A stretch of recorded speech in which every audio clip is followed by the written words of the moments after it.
Hi, welcome to my channel. Today's topic, high vibration, the pure wish for that thing that you want. Why do I often say to people, just work with the pure wish? And I talk to people about this, particularly if they're very new to it, so that they don't go down that rabbit hole. Or if they have gone down that rabbit hole and they're way down that rabbit hole and they are trying so hard.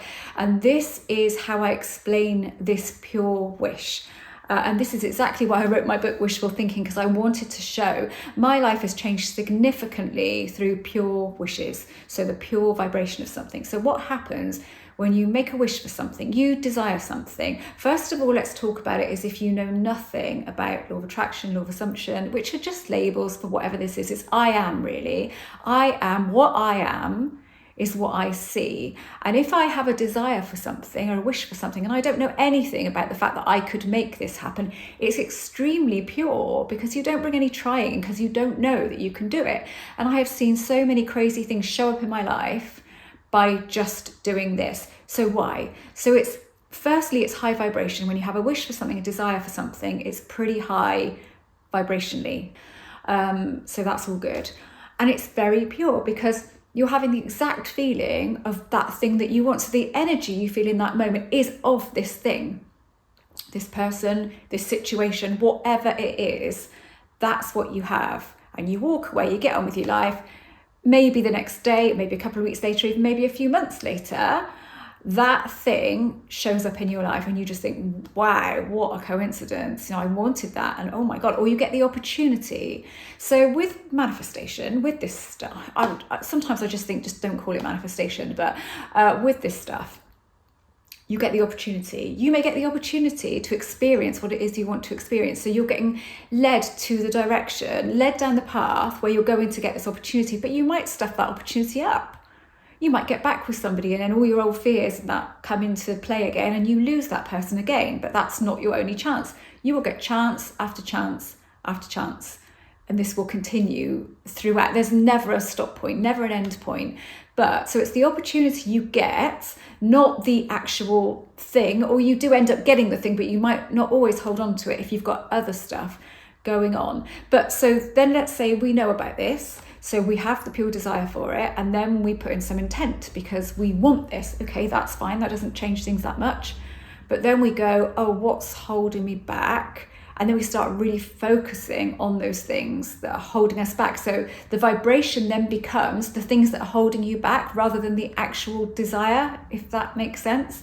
So vibrationally, you are all of those limitations because you're concerned about them. You think, oh, so the best thing to do when you have those, you feel those limitations, they come in, is to just go, okay, be very analytical about them.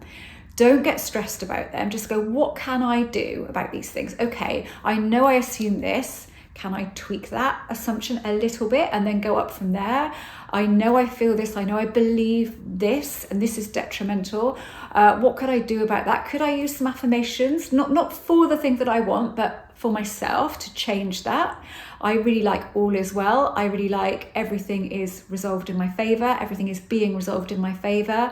I can do this. I am determined that I can change this.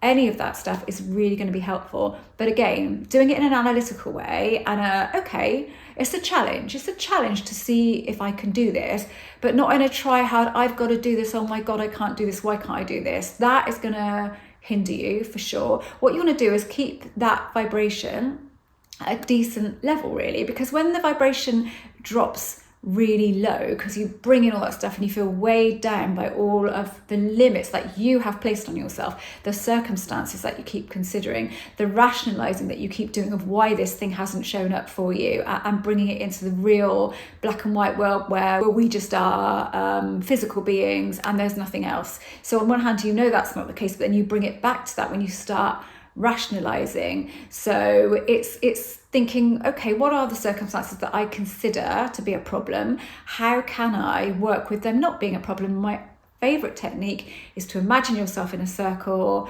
just you with the desire, and then you can see all of the circumstances, but they are on the outside of the circle. That helps you really keep that wish pure. And you only want to do this for like, it doesn't matter, a few seconds will be fine, but no more than 2 minutes anyway, because you want to keep that as pure as possible. Then you just step away from it and go and distract yourself. So it's about that pure vibration in the moment.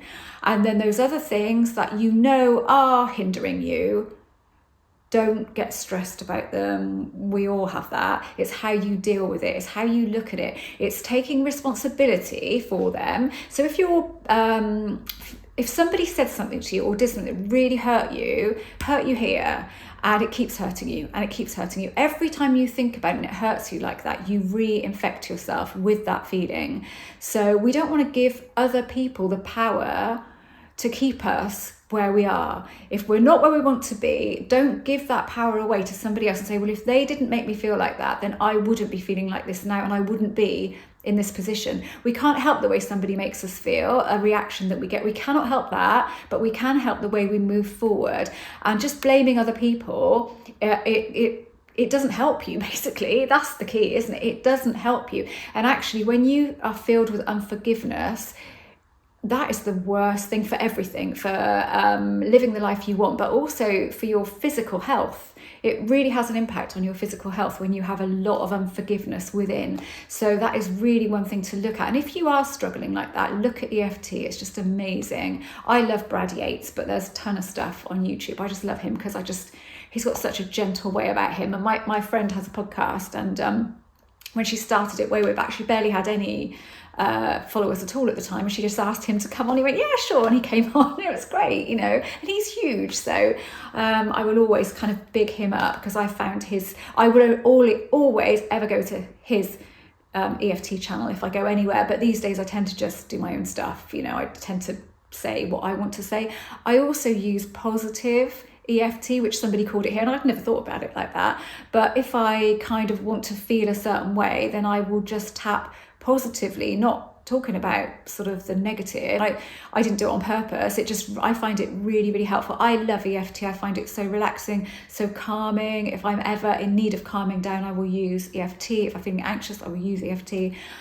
So I definitely recommend having a look at it if you've never looked at it before. But again, the pure wish for something and then getting on with your life is a great way to detach.